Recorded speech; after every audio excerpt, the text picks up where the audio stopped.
কোনদিন কাবাঘরের সামনে গেলে বা কোন আত্মীয় স্বজন গেলে বলবেন, কাবাঘর দেখার সাথে সাথে প্রথম যখন কালো অংশটা চোখে পড়বে, যখন আপনি মসজিদে হেরমের গেট দিয়ে ঢুকবেন, যখন ওই Fahad gate, King Fahad gate আছে, যখন ঢুকবেন, অনেক দূর থেকে কালো কালো কাবাঘরের একটু একটু দৃশ্য ভেসে উঠবে চোখের সামনে।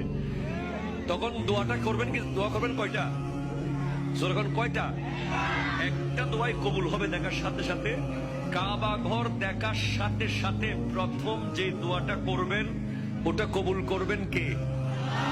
এখন শিখে নেন, অনেক মানুষ জানেন না হিকমত। আপনি একটা দোয়া করবেন, একটাই শেষ, একটা সুযোগ পাবেন আপনি, কিন্তু আপনি এমন এক দোয়া করবেন যেন যতদিন ওখানে থাকেন প্রত্যেক দোয়া কবুল হয়ে যায়। এই হিকমতি দোয়াটা শিখে নেন। আপনি বলবেন, আল্লাহ আমি 10, 12, 15 যতদিন এখানে থাকবো, যত